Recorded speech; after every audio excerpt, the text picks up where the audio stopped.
You need to make a survey and maybe don't want to end up with a million emailed responses in your inbox? You can use Google Forms to make a survey that will allow you to gather the data and information, and it will put all of that information for you into a Google Sheet. So you'll collect your information with the Google Form, which will be an online form that people can fill out on their smartphone or their computer, whatever their device is, and then all of that information ends up in a Google Sheet. And once you have it in a Google Sheet, there's so many add-ons and things that you can do with it. Um, so some of the types of information that you can ask or the kinds of questions that you can put together include multiple choice, drop downs, grids and scales. You can also set date and time and have short or long responses. Even more exciting with Google Forms, you can create forms that have YouTube videos and or images. And that means that the videos can appear before or after questions. Maybe you want students to watch a video before responding to a question. They can, with that video right there on the form, they can be thinking about the questions as they're watching the video. And you can also use images as part of a response or an answer to a question. And that can be really powerful, especially for younger learners. So let's talk a little bit about how we would actually create a new form. Now, of course, you probably know that you can get to forms simply by going to forms.google.com, and that's going to bring you right into the Google Forms interface. Or, of course, you can use the app launcher. It's that little icon that looks like a waffle iron, and come down and find Forms. And when you click on Forms, it will open the screen, and of course, you will have this page. Now, it's very easy you can start with a blank quiz. If you want to do exit tickets, there are lots of different templates that you can look at. Oops. Well, not too many apparently, but still in each one of these areas there are variety. So event feedback, order forms, customer feedback, and you can just adapt these for your use. Um, Here's a course evaluation, or you could probably use that for session evaluation or a presentation that students are doing, an exit ticket form. So lots of different possibilities here. But let's start out with a blank one. We'll come back and talk a little bit about blank quiz in just a second. So a blank form is essentially looks like this. It has your untitled form. You can just come in and give it a name. Um,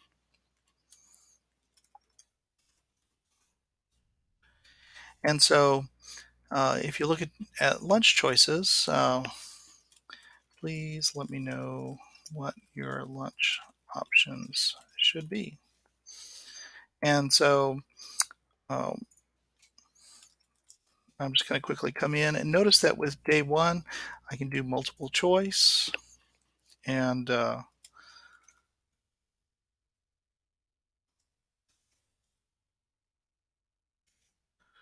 let's see, how do you spell fixing? So I guess I'll just go with that.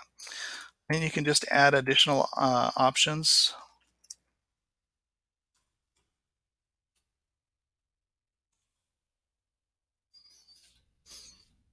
And you have the option to come over here and make this a required question, um, or you can leave it as is. Be careful of what you choose to be required, because sometimes there may not be a response, and people may say, I don't have, not one of those options pertains to me. So in that case, if you put it required, they won't be able to submit the survey if they don't put in a response. You can also change your question type to any one of these. There's short answer, paragraph, multiple choice, check boxes, etc. So we can also use this little bar right here, toolbar, and each one of these options or icons represents something that we can do with it. Take some time to get comfortable playing around with this toolbar. The first one is add a question. You can add a title and description. It sort of looks like this. It gives you a title and a description. You can also come in and add a picture, an image. Notice that you have the option to do a quick search. So just gonna type in sandwich. There's a delicious looking sandwich. I'm going to click select, and I've now dropped in this picture. Notice how I can quickly adjust it. I can also add a video.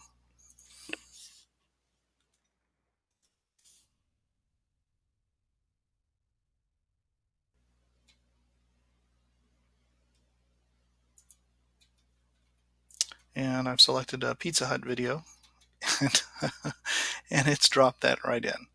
Um, the last one is to add a section. And can be handy because sections will break up your questions. And so depending on the responses that people make, they will be taken to a different set or series of options that are available. So after section 1, they can continue to the next section, go to section 1, or go to section 2.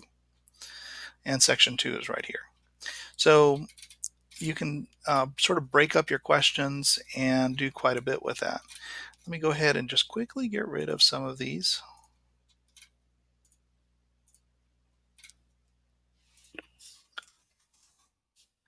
A2. Oh, actually, this is let's just leave it as a simple form here. Now, something that's missing is the person's name. Who's going to be eating this on day 1? What's going to be the choice?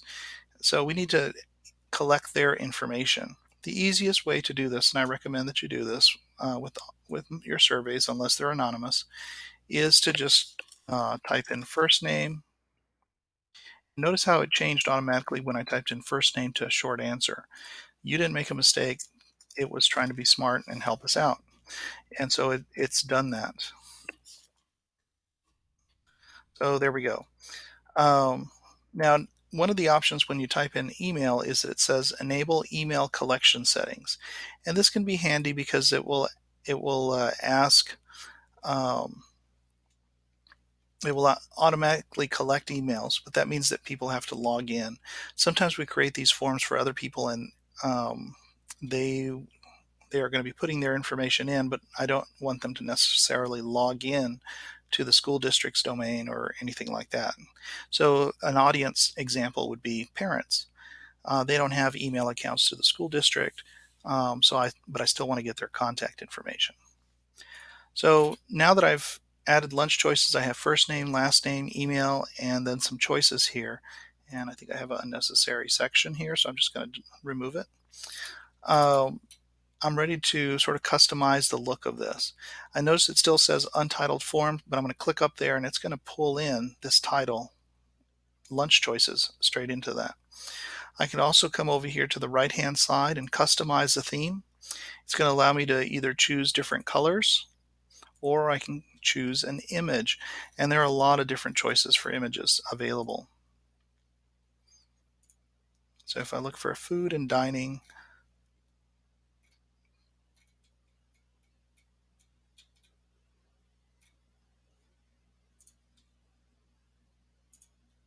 I'm getting hungry just making this form. Okay, and then once you've done that, you'll notice that you have your theme options.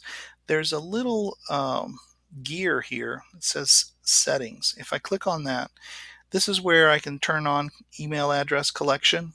And again, I don't recommend that, especially if you are having parents or people outside of the outside of your organization who don't have email addresses that are school district or organization emails.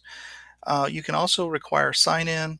Again, I would just leave this turned off unless you know it's staff that are filling out the survey or students that are filling it out. You can choose to limit to one response, but that will require a sign in. Now, what respondents do, the people filling out your survey, they can edit after they submit, or they can see summary charts and text responses. Usually these two boxes are left unchecked. I would guess for many forms, but you can probably think of one time where you'd want people to see summary charts and text responses that have been submitted. In terms of presentation, you can add progress bars, you can shuffle the question order. Um, it's up to you. Progress bar is really only helpful if you've got tons of questions and perhaps multiple sections that you're working. Now, the confirmation message can be pretty much anything that you want. You can say, thank you, please check out resources, the menus online at, and then you could actually type in an address, um, and people would be able to click on that address and it would take them there. Hit save. We'll come back to the quizzes tab and talk a little bit more about that later. I'm going to click on save. And one of the last things I wanted, well, two things that I want to do before we move on is you'll notice that there's this eye up here to the left of send. If I click on that eye, it allows me to preview what the form is going to look like. It just opens up a new tab at the top. Notice that I still have my lunch choices Google Forms, but now I can actually see what the form is going to look like. So lunch choices, day one, etc. So all that happens with the preview button, which is this eye up here in the top right. Now, if I want to look at the responses, you can see that we have the option to accept responses. So this means that if I turn that off, people can no longer submit anything, or I can turn it on. And another piece here is that I also can create a spreadsheet. As I mentioned earlier, when you create a spreadsheet, you're creating a Google sheet that is going to actually put in all of the information that is being submitted. So if I come here and I click on send, I can email people the form, and I can even include the form in the email. Or what I think is a little bit cleaner is to just send them a copy of the link. Now, if I come up here and go,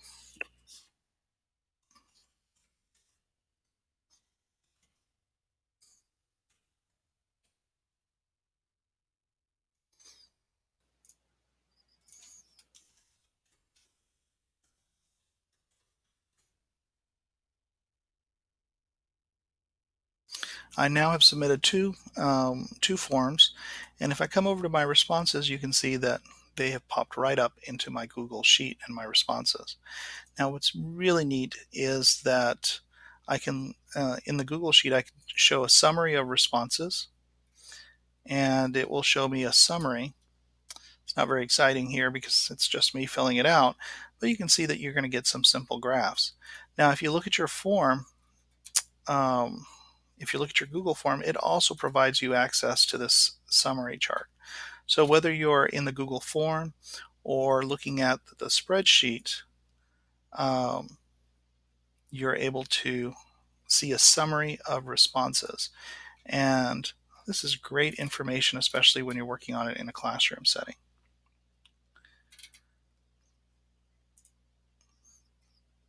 Now, one of the other things that you can add here is being able to get email notifications for new responses.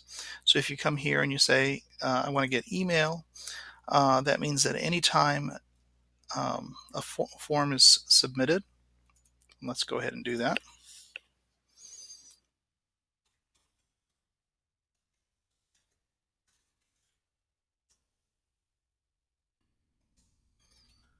Of course, that latest piece appears right there. If I were to check my email,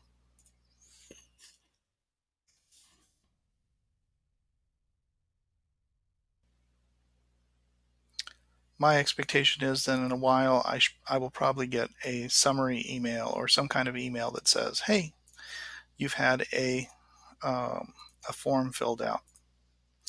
You can also come in and say select response destination, and we already have done this by selecting that spreadsheet, but if you wanted to change that and send it to an existing spreadsheet, maybe you had multiple forms working, um, you could do that and it would work. I'm going to go ahead and click cancel on that for now.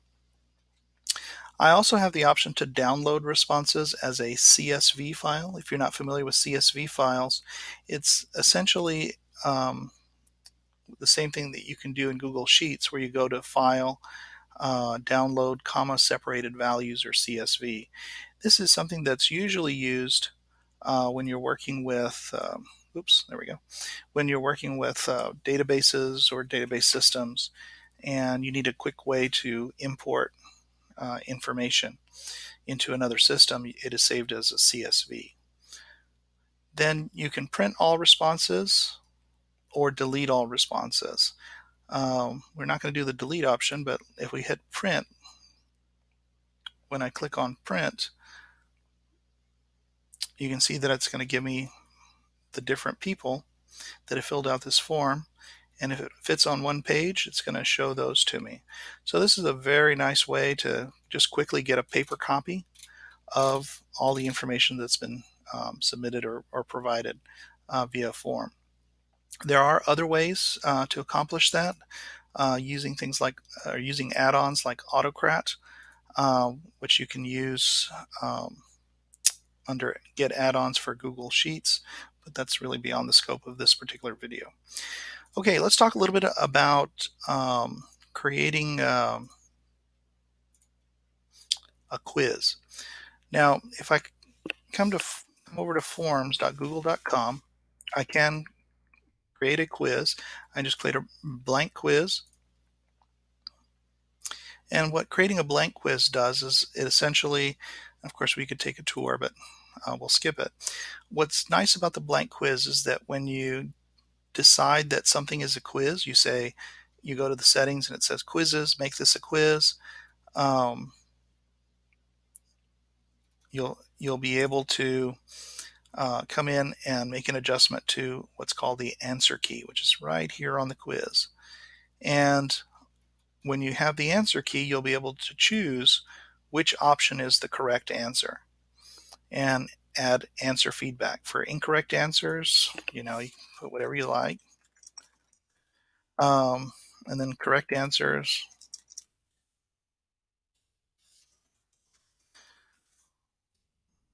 and then save that. So you can do that question by question.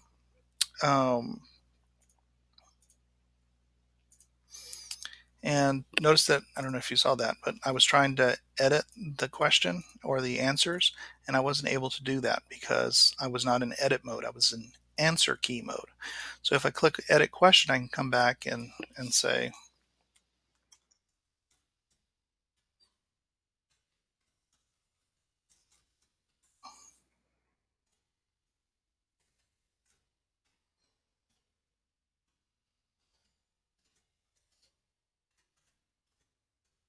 not getting these in order at all. Okay. And then I would have to flip back to the answer key and select the correct answer. So notice that also there's total points over here. And if I click here, I'm able to select the total number of points. If I wanted to assign 5 points to the correct answer for who's the 45th president of the United States, then I would be able to do that. And so you can see that the total points that a person could earn on this quiz is 5 points.